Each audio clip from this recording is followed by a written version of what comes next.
The house was large and beautiful, located in a quiet suburb of London. From the outside, it looked peaceful, but inside, something felt empty. In the living room, a man named Elias stood silently. His face was tense, his jaw clenched tightly. In front of him sat his 10-year-old son, Leo. The boy looked down, his shoulders trembling as he tried to hold back his tears. On the floor lay the shattered pieces of Elias's favorite antique vase. "Why are you always so careless, Leo?"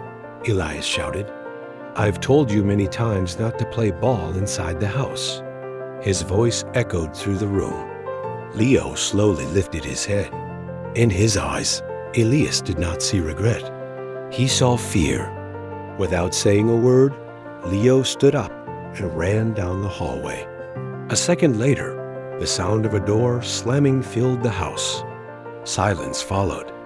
Elias slowly sat down on the sofa.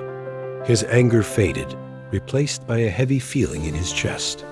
He looked at his hands, hands that worked hard every day to give his family a good life. Yet at that moment, they felt heavy with guilt.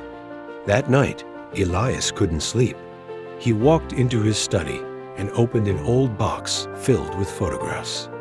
At the bottom of the box, he found a worn letter written by his father many years ago. The letter read, "Elias, I am proud of you, not because of what you achieve, but because of your kind heart. Remember, true strength is not how loudly you shout, but how gently you can heal." Elias sat quietly, staring at the letter. His father had never shouted at him. His father used words to build, not to destroy. Slowly, Elias realized how far he had drifted from that example. The next morning, he walked to Leo's bedroom door and knocked softly. The door opened slightly. Leo stood there, looking cautious. Elias knelt down, so they were at the same level. "Leo," he said softly, "Dad wants to apologize." Leo looked surprised. "What I said yesterday was wrong. I was angry, and I'm truly sorry." Elias took a deep breath. "You are the most important thing in my life. I'm proud to be your father." For a moment, the hallway was silent. Then Leo stepped forward and hugged his father tightly. He cried again, but this time they were tears of relief.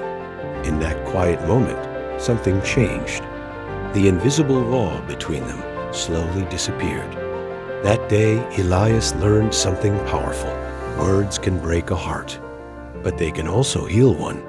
From that day on, he chose to use his words not as weapons, but as a way to build love, trust, and healing inside their home.